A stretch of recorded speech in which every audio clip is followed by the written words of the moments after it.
La emoción del control, la embriagadora oscuridad del poder, estas eran las monedas que ansiaban los asesinos en serie. Créanme, si empezara a asesinar gente, no quedaría ninguno de ustedes. Pero su reinado de terror termina abruptamente ante la cruda luz de la sala del tribunal. Hice esto con una intención específica: matarla. Estas no son historias de control. Estos son los momentos en que los asesinos en serie enfrentan el verdadero peso de sus crímenes mientras las cadenas perpetuas cierran sus mundos para siempre. Únase a nosotros mientras echamos un vistazo a los asesinos en serie que reaccionan ante las cadenas perpetuas. Número 1. Michael Elijah Adams. El viaje descarrilado de Michael Adams no era un vagabundo promedio. No, era un lobo con piel de oveja, un vagabundo con un pasado oscuro escondido bajo un exterior despreocupado.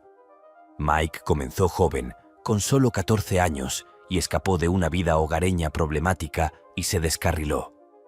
La libertad llamó y prometió aventura, emocionante, salvaje, pero lejos de ser segura. Un fatídico encuentro lo cambió todo. Miembro de la Asociación de Pasajeros de Trenes de Carga, un grupo endurecido de vagabundos tomó a Mike bajo su protección. Ascendió de rango y se convirtió en un ejecutor que infligir violencia a cualquiera que se cruzara en el camino del grupo. Las drogas, las guerras territoriales y un estricto código de conducta marcaron su existencia sin ley. Mike afirma haber quitado la vida a más de 16 vagabundos, algunos en negocios de drogas que salieron mal, otros por romper las reglas de la pandilla. Estos hombres, a menudo olvidados, desaparecieron en zonas remotas con poca evidencia o testigos de su destino. En 2011 la vida de Mike en los rieles lo alcanzó. Una pelea con otro vagabundo en Oregon llevó a su arresto. Este incidente aparentemente menor desenredar una red de crímenes, lo que llevó a las autoridades a emitir una orden de arresto abierta contra él en California. La orden lo relacionaba con la muerte del vagabundo John Smellier Owens, cuyo cuerpo había sido encontrado cerca de un depósito de ferrocarril. En 2000, al enfrentarse a la cadena perpetua, Mike mostró una escalofriante falta de remordimiento. Incluso bromeó sobre la comodidad de tener comidas regulares y un techo sobre su cabeza. Esta actitud continuó durante las entrevistas, donde alardeaba de su pasado violento como perro alfa dentro de la asociación, un mundo regido por armas, drogas y mujeres. Su juicio reveló una vida consumida por las armas, las drogas y la violencia, muy lejos de la libertad que inicialmente buscó en las vías. Incluso durante un intento de fuga de prisión, Adams no se arrepintió. Afortunadamente, las autoridades lo detuvieron y lo enviaron a máxima seguridad. Si bien puede ser elegible para libertad condicional en California después de 15 años, los fiscales de Virginia luchan para mantenerlo encerrado indefinidamente. Su objetivo es garantizar que pase los días que le quedan tras las rejas, atormentado para siempre por la oscuridad que dejó a su paso. Número 2. Michael Swanson. Michael Swanson, de 18 años, se encontró mirando exactamente ese precipicio, acusado no de uno, sino de 2 asesinatos a sangre fría. Todo empezó con un robo que salió mal. Entró en 2 tiendas diferentes y mató a las personas que trabajaban allí. Primero mató a Vicky Bowman Hall, que tenía 47 años. Luego le hizo lo mismo a Sheila Meyers, que tenía 61 años. Es difícil imaginar por qué alguien haría algo tan horrible. Las acciones de Swanson fueron escalofriantemente frías. Apenas unas horas después de quitarles la vida a estas mujeres inocentes, habló con la policía sin ningún remordimiento. Cuando se le preguntó cómo se sentía, su respuesta fue escalofriantemente distante. Algunas personas simplemente reciben un disparo. ¿Puedes creerlo? Ni siquiera parecía arrepentirse de lo que hizo. Le dijo a la policía que los mató porque no quería que pudieran contarle a nadie lo que había hecho. Cuando Swanson compareció ante el tribunal, tuvo que admitir todo lo que había hecho. Le contó al juez cómo entró en la tienda y exigió cigarrillos y dinero. Y luego le disparó al empleado a propósito. Dijo que lo hizo porque quería matarla. Es escalofriante pensar en la calma con la que hablaba de quitarle la vida a alguien. Las familias de las víctimas quedaron comprensiblemente devastadas. Gillian Bowman, la hija de Vicky, se enfrentó valientemente a Swanson, con la voz temblorosa de emoción mientras lo criticaba por su cobardía. Pero incluso ante tal dolor e ira, Swanson permaneció imperturbable. En un momento, incluso empezó a sonreír.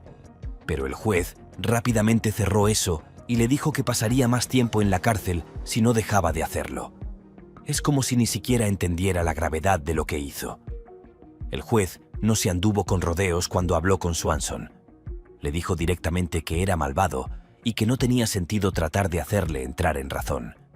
Fue sentenciado a cadena perpetua por cada asesinato, lo que le aseguró que pasaría sus días tras las rejas. También tuvo que pagar una restitución a la familia Myers, una pequeña muestra por la vida que robó. Pero la historia de Swanden no termina ahí. En 2015, volvió a comparecer ante un juez por otro terrible crimen. Esta vez, atacó a otro recluso con un cuchillo mientras estaba en prisión. Por eso, se le agregaron 25 años adicionales a su sentencia. Da miedo pensar en lo que podría hacer a continuación. Número 3. Luis Bracamontes. Este próximo caso nos lleva de regreso a octubre de 2014, cuando se desarrolló una ola escalofriante en el condado de Sacramento, California. No fue una juerga cualquiera. Fue un desgarrador alboroto orquestado por Luis Bracamontes. No se trataba de pequeños robos. Se trató de un robo de auto, tiroteos fatales y una serie de heridos. Entre sus víctimas se encontraban el ayudante del sheriff Danny Oliver y el detective Michael Davis, quienes perdieron trágicamente la vida a causa de la violencia de Bracamontes.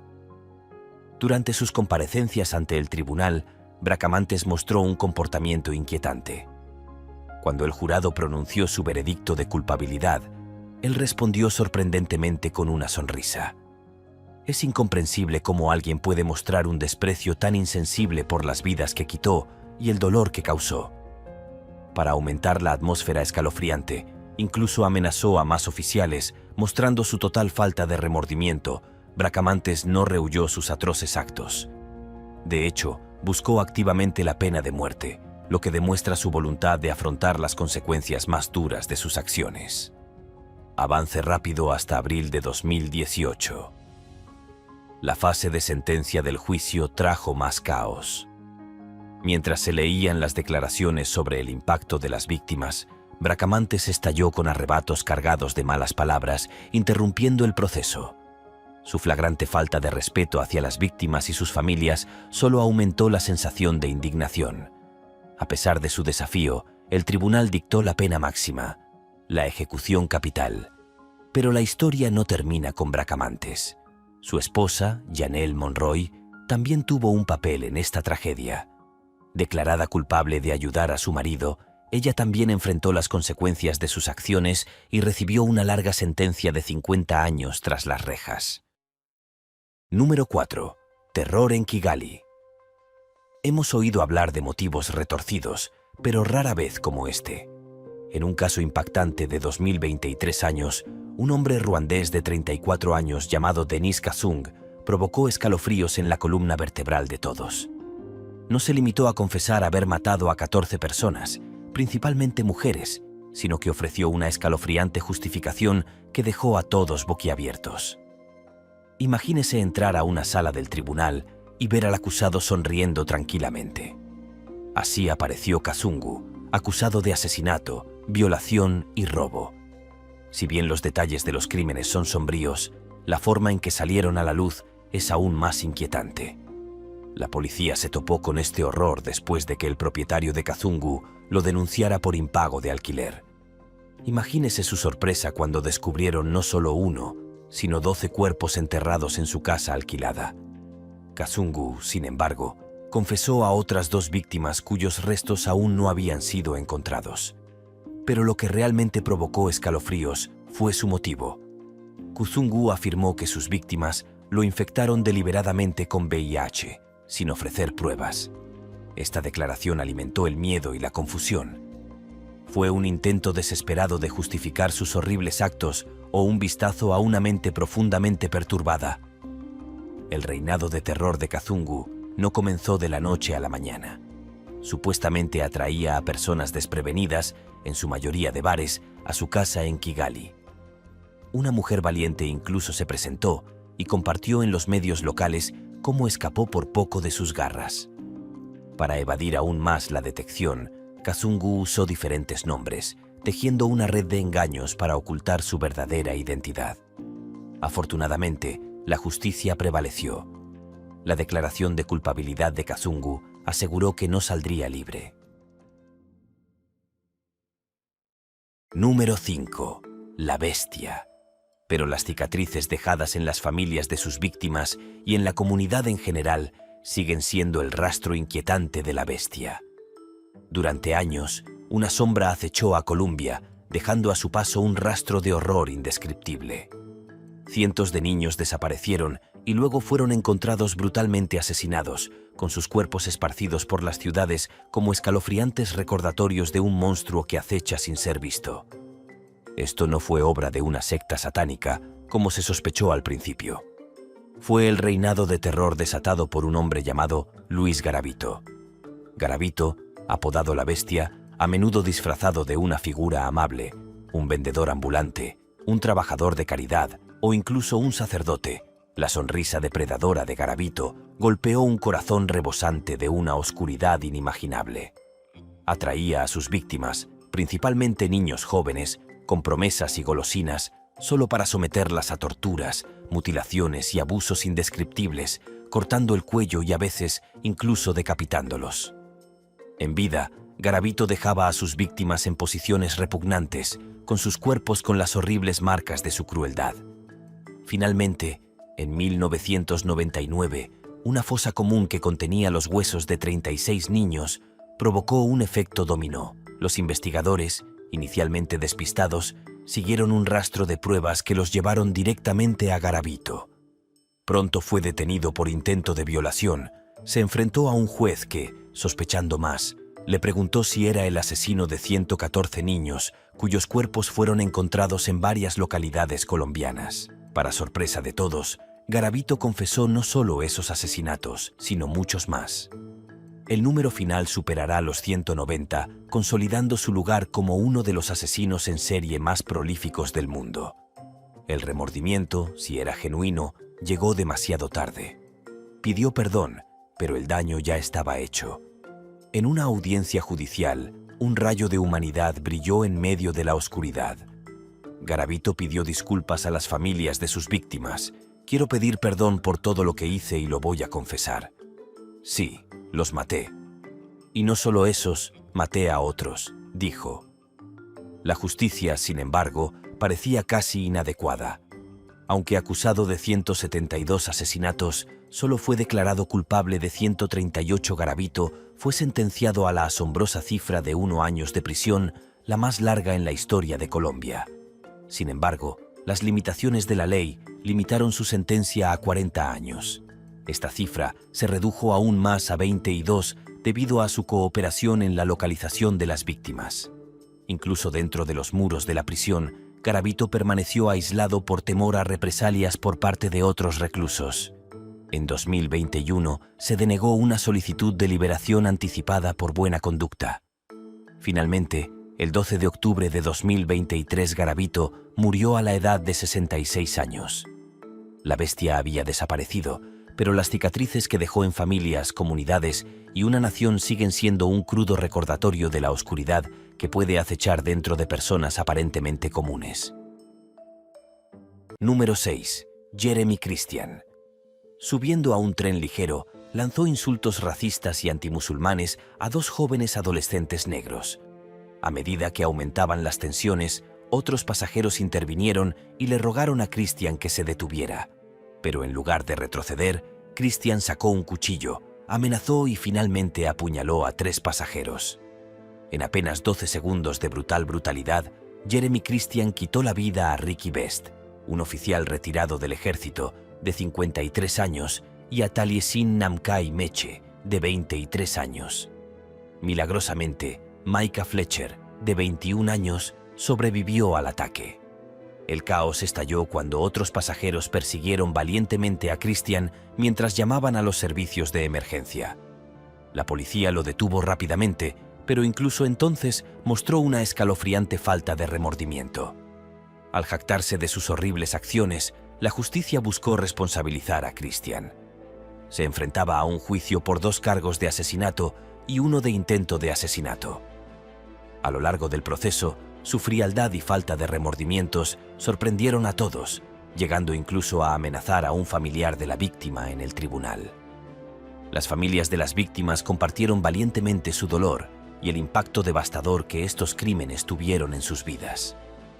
Al final, Christian recibió 2 cadenas perpetuas consecutivas, lo que efectivamente garantizó que nunca más sería libre de difundir su odio.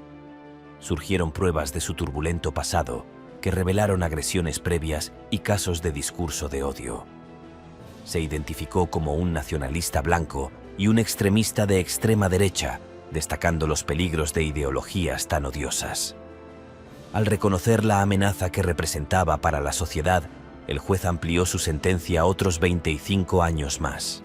Número 7. Michel Paul.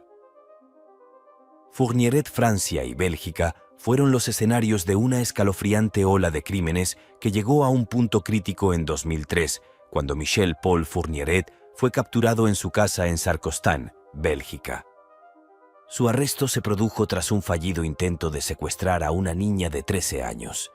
A pesar del intenso interrogatorio de Fourniret y su esposa, Monique Pierret, Olivier logró pocos avances. Sin embargo, un año después, se produjo un punto de inflexión, cuando Olivier rompió su silencio y reveló una verdad espantosa. Su marido había sido responsable de múltiples asesinatos desde 1987. Fourniret admitió los asesinatos de 8 mujeres de entre 12 y 30 años, junto con un hombre no identificado. Los restos de 4 víctimas conocidas fueron descubiertos esparcidos por Francia y Bélgica entre 1988 y 2000. Olivier, cómplice de los crímenes de su marido, también fue arrestada por su papel de atraer a las víctimas.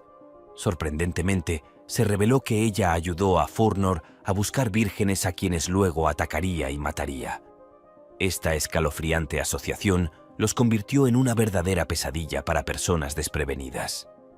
Después de su extradición a Francia, la pareja colaboró con las autoridades para localizar los cuerpos de 3 de las víctimas desaparecidas durante los años siguientes. El juicio posterior se desarrolló en Charleville-Mézières del 27 de marzo al 28 de mayo de 2008. El primer día del juicio, Fourniret se mostró desafiante ante el tribunal. Cuando un juez le pidió que se identificara en el tribunal, levantó un cartel que decía que, sin una sala cerrada, debía permanecer en silencio. En otro gesto críptico, Fourniret entregó al juez un papel enrollado atado con una cinta roja. Supuestamente se trataba de un mensaje para las familias de las víctimas, aunque su contenido no se reveló ya que el juez se negó a leerlo. Finalmente, Fourniret fue declarado culpable de los asesinatos de las 7 víctimas cuyos cuerpos habían sido recuperados. Sorprendentemente, ni él ni Olivier mostraron ninguna reacción visible ante el veredicto. La gravedad de los hechos de Fourniret se reflejó en la sentencia que se le impuso: cadena perpetua sin posibilidad de libertad condicional.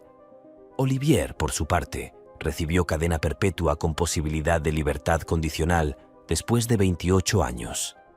Además, se ordenó a la pareja pagar 15 millones de euros en compensación a las familias de las víctimas, suma que no impugnaron y optaron por no apelar sus sentencias. Número 8. Charles Manson. El juicio de Charles Manson y su notoria familia causó conmoción en todo Estados Unidos. Este no fue un juicio cualquiera, fue un hecho criminal colosal que se apoderó de la nación. En el centro de todo estaba Manson, acusado de orquestar los brutales asesinatos de 7 personas, entre ellas la actriz embarazada Sharon Tate. Pero antes de estos horribles crímenes, la vida de Manson ya estaba llena de problemas. Había pasado más de la mitad de sus años tras las rejas, yendo de un centro penitenciario a otro. Los informes de libertad condicional pintaban un panorama sombrío y lo describen como alguien que luchaba contra un rechazo profundamente arraigado, inestabilidad y cicatrices psicológicas. Lo etiquetaron como alguien que busca constantemente validación y amor, con una tendencia hacia la imprevisibilidad y el peligro. Su historial tampoco era agradable, con delitos que iban desde proxenetismo hasta pasar cheques robados. En 1961 Manson fue sentenciado a una década tras las rejas en la prisión de la isla McNeil en el estado de Washington. Sin embargo, fue durante su estancia en prisión cuando Manson tropezó con una nueva música. Aprendió por sí solo a leer notas musicales y tocar la guitarra. Finalmente, después de años de encarcelamiento, Manson probó la libertad. El 21 de marzo de 1967, cuando salió de prisión, se dirigió a las vibrantes calles de San Francisco.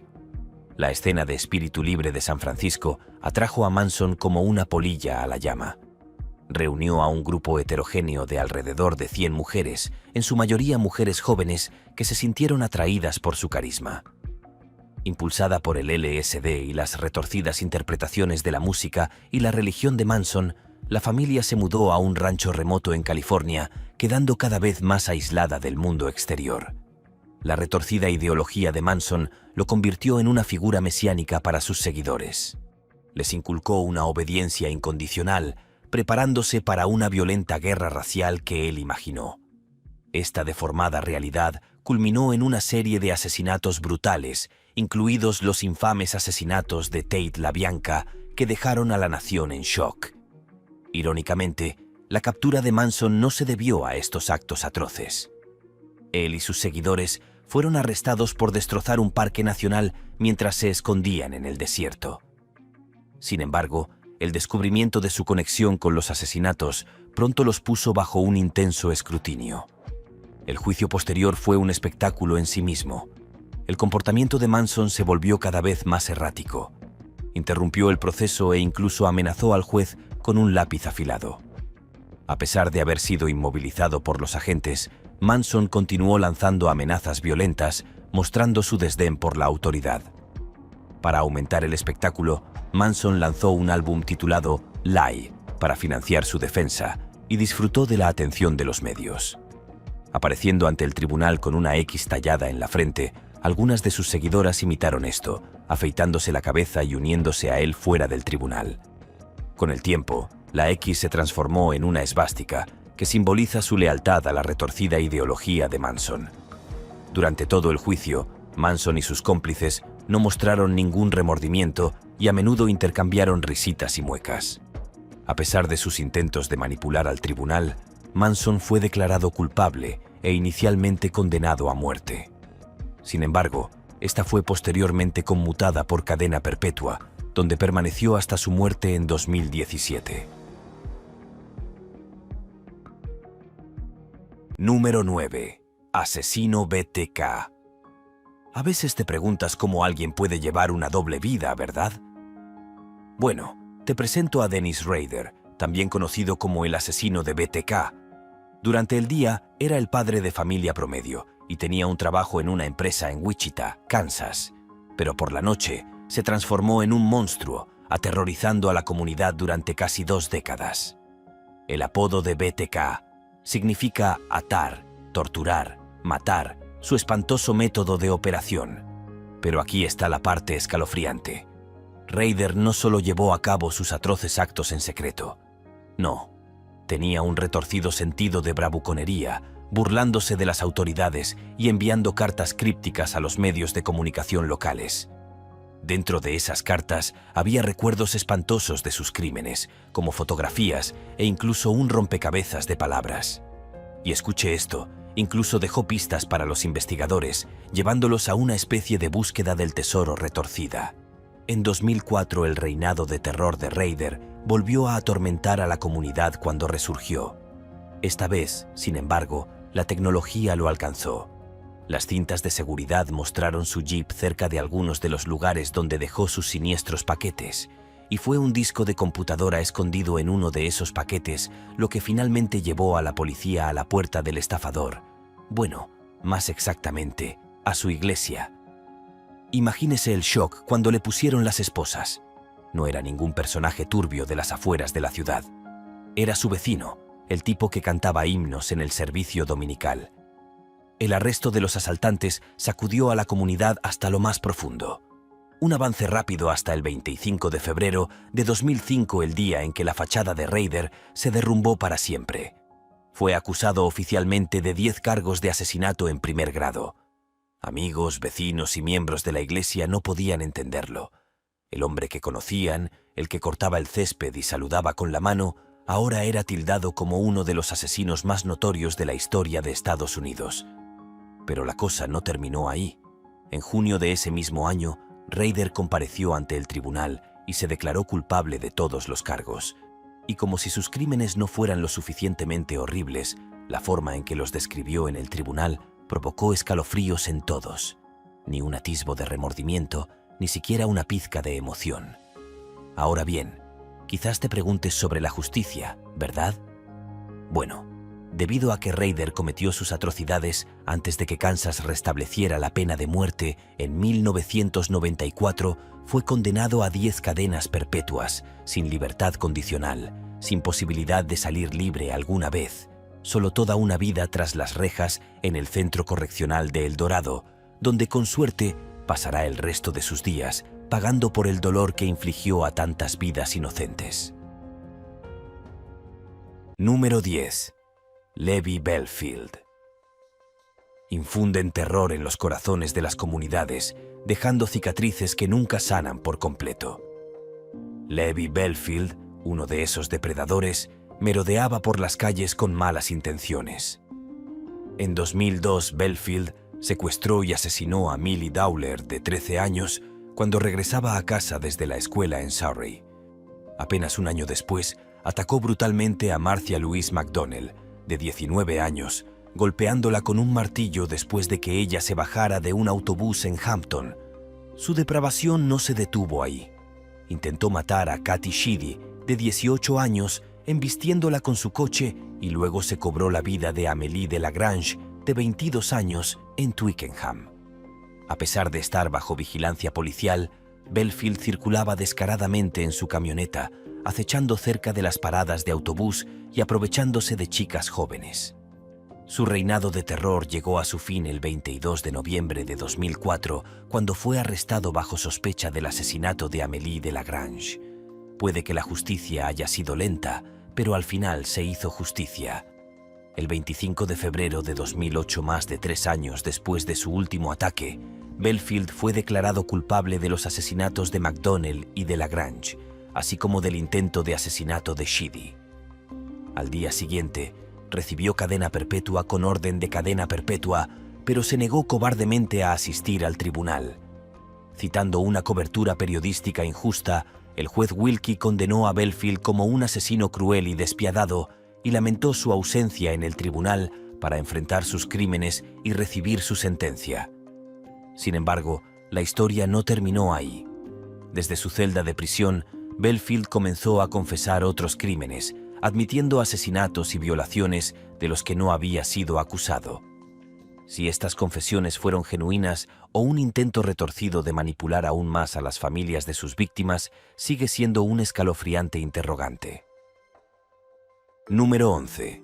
Joanna Christine. Dennehy, esta lista no estaría completa sin mencionar la escalofriante historia de los asesinatos en la zanja de Peterborough. Esta fue una inquietante serie de crímenes que sacudieron Cambridgeshire, Inglaterra, en marzo de 2013. Liderando esta ola de terror estaba Joanna Christine Dennehy. El reinado de terror de Dennehy duró más de 10 días espantosos, durante los cuales acabó cruelmente con la vida de 3 hombres e hirió gravemente a otros 2. Conocida como la asesina de las zanjas, se deshizo de los cuerpos de sus víctimas en zanjas cercanas a su propia residencia en Peterborough. La primera víctima de sus siniestras intenciones fue su compañero de casa, Lukasz Zlobachevsky, de 31 años.